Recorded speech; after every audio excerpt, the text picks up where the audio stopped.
Storytime. My girlfriend and I almost got arrested and surrounded by 8 police officers, and she talked us out of it. So let me tell you about this crazy story that happened to me, pretty much breaking the law and almost destroying government property and getting away with it. So really quick, this only happened because in being in this state that I'm in right now with minimalism, this hippie stuff, some people might say, and just, focusing on the non-materialistic things, focusing on the most important things, the health of my physical body, my mental self, my emotional health, just basically, if you're into spirituality, mind, body, and spirit well-being, and just making sure I'm leading a very happy life. So in this phase, I believe that we should have complete freedom. This means financial freedom, this means freedom to move where we want, and freedom to have happiness. Actually, this area of Serbia called Pančevo, there's a suburb called Strelište, and that's where I spent some early childhood days, and there's a school that has this like really tall fence, and there's like a big playing ground and a park inside the fence of the school. But all the kids and pretty much teenagers come there for chilling out, for playing around, because there isn't many fun places to hang out in a basically a suburb of a city. Everything is a concrete jungle. And there's this one kind of break in the fence where some car hit the fence or something, and it was kind of bent out of shape. So it's actually wide enough that a person can go through. So throughout years, people figure out it's a really handy shortcut to get from one side of the school to the other side of the school through the school park. And it's for the last 15 or 20 years, or as far back as I know of existence of this school, pretty much everyone I know went through that pathway at least once, because it's super convenient. Just you don't, because you're not walking next to a road, you're walking through a park, and it's way shorter distance, way more enjoyable. So to me, it made sense that this would be widened, right? So people can more comfortably use this passageway and, get from point A to point B in a really nice environment and really comfortably, and not walk next to a really loud road. So one day I wake up and tell my girlfriend, I'm gonna cut that fence.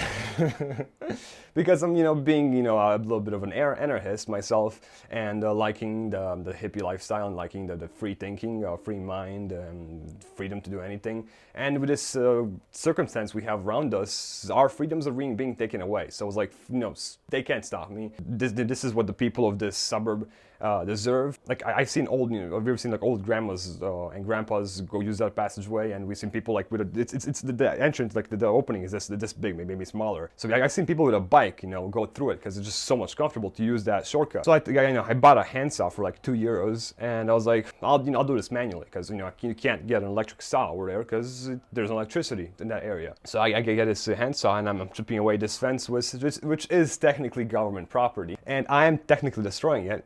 The intention behind it is quite beautiful and quite human, and I really am trying to do it for the because it would take me a few hours to cut that fence by manually, but it would save like hours each day of all the people using that passageway, and it would just make their experience a lot more nice. It would just increase the happiness of the area around me. So I was like, yeah, I'm gonna make a little small sacrifice. Yeah, it's kind of in the edge of the law, but like I'm gonna help the people around me and lead by example. It's like I'm gonna be a fucking leader here. And obviously I get reported, kind of expected, but I was like, what, I'll just trust in fate, and if it's meant to be, it's meant to be. And if I'm doing the best thing that I possibly can with the best intentions, nothing bad will happen. I was like, I've read this, I've spoke this, but never actually lived it through action. So I was like, I'm gonna take action and show through my actions that I'm gonna I really wish the best for the people around me. And one day we were actually sitting at that park. A couple of days I was actually cutting it 10 minutes by 10 minutes, because it's a lot of work. You really use your biceps, and it's cutting metal manually with a metal saw by hand is really tough work, actually. So you get tired after like 15 minutes, even after switching hands. And so that was like about 10 minutes a day for a couple of days straight. And there was people passing by, and they're like, what the fuck's happening? And like people are just slowing down their cars, and like, what's that crazy dude doing? Getting quite a good many looks, but I was like, nah, I'm not gonna let the judgment of other people stop me from what I think is best. So I have this really strong mindset that other people's opinions is irrelevant. If I feel something is right, it is right, period. I'm not gonna let judgment of other people stop me from what I think is the best decision or thing to do. And after like 3 or 4 days, we were just sitting at a park and recording a video. One of the videos was actually got interrupted by a police officer, and we're sitting on the bench inside the park, inside the schoolyard. It's kind of an open schoolyard for everybody. And this guy's walking up to us, one way or another. So looks like we have someone assisting us. Okay. And he's like, yeah, I'm a police officer, not in uniform. Are you these people in the picture? I'm like, that's me. I was out of words. I was like, how do I respond to that? I'm not gonna lie. I don't want to say it's me, but it's me. So I was like, yep, it's me. And for the next, it was like 30-second pause. I was just standing there. I was like, yeah, I'm here. It was quite obvious. The jacket is the same height person, same shape. It's obviously me, and you can see my girlfriend in the background as well. And we were pretty easy to identify. We weren't hiding or doing it by night. We were doing it in plain daylight.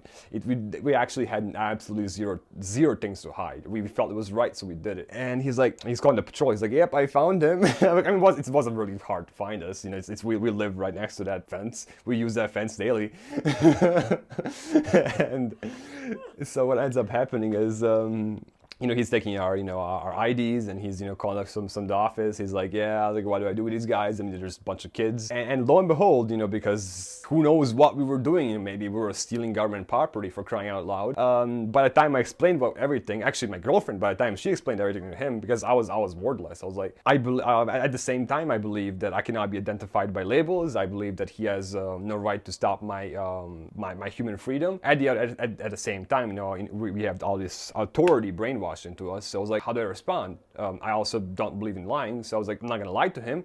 It's against my morals, but I don't want to go with his picture. I don't want to go with his frame, because I live by my frame, and I don't want to follow other people's paradigms, or however you say that. So I was like, my brain just farted. I was like, my brain was empty. I didn't know how to respond. It was like this.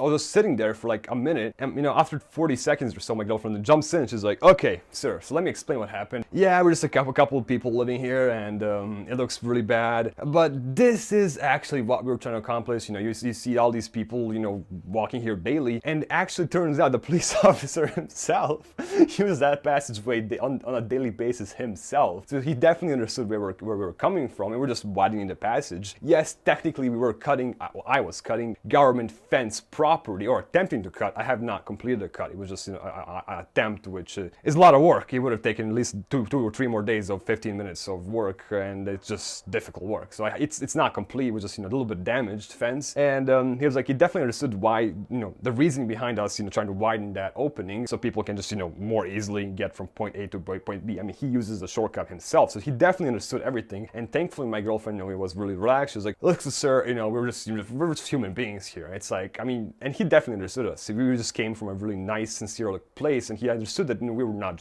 your thieves. It's not like we were hiding. We were doing it in plain daylight, like in the middle of the crowded public. Cars passing by, people walking by. There was one or two people just like, oh my god, you guys are fucking crazy. It's like, what's happening? It's like, I'm gonna report you to the police. And he's like, whatever, fuck you guys, just walk away. And then but one person actually did follow through and report us to the police, and that's why the police officer showed up. So there's always that one person who wants to be the hero, and is like, doesn't know what's happening, but is like, yeah, I'm gonna do that, my civil duty, and talk to authorities, and you guys are bad kids. So this one old lady reported us. I mean, she felt she did the right thing.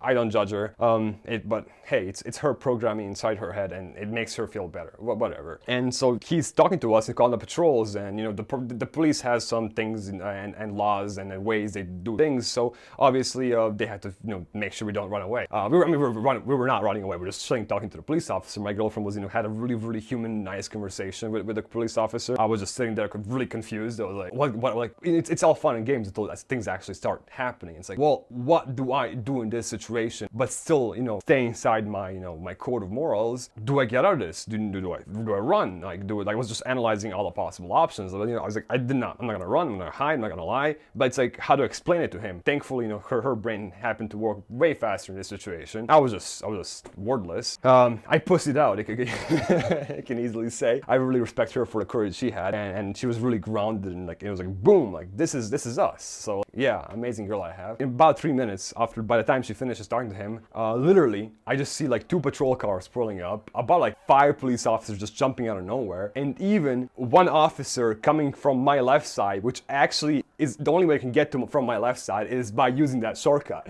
So one police officer actually used the shortcut we were trying to widen to surround us, and in a matter of seconds, we were surrounded by 8 police officers, and we're like, what's happening? Where's the robbery here? It's like what? Why? Like, why are you guys here? They're just confused. It's like I'm not a bad person here. It's like, why is there 8 police officers surrounding me? They're like, well, where's the action? They're like looking like there's 2, young people just sitting there chilling. They're like, this is not our protocol. It's like, what are these guys doing? And this first police officer goes and has like a group conversation like one of the sports teams they gather up and they're talking amongst each other. We're just chilling there. It's like they know we're not gonna run away.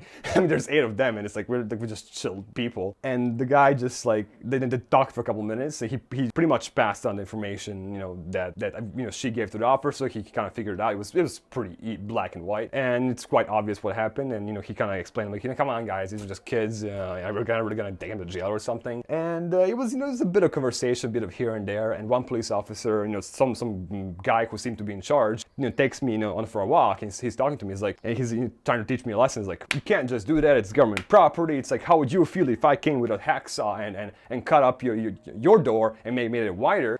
Obviously, my door is not a place where everyone walks through, and that's not accessed by many people, and that thing will actually not benefit the masses. This actually, it was quite obvious that it benefited the masses. It made perfect sense. If I asked the government to do it, it would take like 5 years and it would not get done properly. So I was like, what, it'll take me a few hours, I'll just do it myself. And he obviously understood that, but he just wanted to like, kind of scare me a bit, like, oh my God, you can't do that, it's bad. You could go to jail for 5 years, a really fat fine. It's like, it just, this is a bad thing you did. And but once we got away from the crowd of the other officers, this guy in charge, he's like, by the way, why didn't you use an electric saw? That was the funniest shit ever. He was like, well, you could have done better though. I was like, yeah, but I didn't really have electricity. He's like, oh yeah. It's like, if you did it faster, I wouldn't be here and we would all be happy. It was like super funny. Like he was like, in front of his fellows, he's like in charge, and he's like, I'm gonna teach you a lesson. But like when we actually got away, he kind of got insincere, and he was just like another human being, right? He was like, come on, bro, you could have done a little bit better. I'm like, sir, you just have to do it manually. There's no other way to do it. He's like, yeah, God damn it. And then we get back, and they're like, talking amongst us, like, so what do we do? Like, what protocol do we follow? And then he's like, okay, show me the damage. I showed him the damage. It was quite minimal. And I was like, well, it's not actual damage. It was, blah blah blah. He's a human being. It's obviously done for the best reason possible. And I mean, at the end of the day, they took our information. They're like, okay, we'll contact you if there's anything. So it just ended up being absolutely nothing. So it was just amazingly crazy how like in a matter of moments we were surrounded by 2 patrol cars and 8 police officers, and one guy actually, I'm sure he would have very much appreciated if that entrance was wider so he could have surrounded us a lot easier, because he did use that shortcut to get to my left flank to surround me. He's like, boom. He's like, oh, I went through that shortcut for this. So it's just crazy how like at the end of the day, I mean, police officers are just human beings. So I did not get arrested, and as you can see, I'm not in jail for the next 5 years. So fate did save me, and I definitely was right in believing fate, but also I was wrong, and there was a better way to do it. And the police officer's like, yeah, okay, this makes sense, but the way you did it is very illegal. So this is what you do. You go to this office in that suburb, and you request permission to do it yourself. You just tell them, you will actually put the manual labor doing yourself, so they don't have to actually allocate 0 funding. They just have to give you a stamp of approval that you're allowed to remove this part of government property, and this damage, quote unquote damage, is allowed. So I'm just waiting on Monday morning for the office to be open. I'm gonna be like, hey guys, I'm gonna do this myself. I just need your permission so I don't get arrested like last time. Almost get arrested. And that's how my girlfriend saved the day, because I was, this big guy who's, cutting fences and being an anarchist. I was left speechless. I was like, damn it. It's like, what do I do? And my brain was just too busy thinking. I was stuck in my head, and I was like, so I definitely looked guilty there. And my girlfriend's just dying from laughter behind the camera right now. Well, honey, thank you for saving my ass. And wow, it really, when things start happening, when things go into action, you see what people are actually made out of. So I'm really glad I took action. Yes, I will not do that again. For this time I will seek the proper paperwork, or find a faster way to do it so I'm not caught. But definitely, I hope this, this is inspiring. That if you guys feel you need to take action somewhere, I definitely urge you to take the action, because at the end of the day, as long as you're a human being and you're doing things from your heart and doing things for the benefit of others, nothing bad will happen to you. Thank you so much for watching.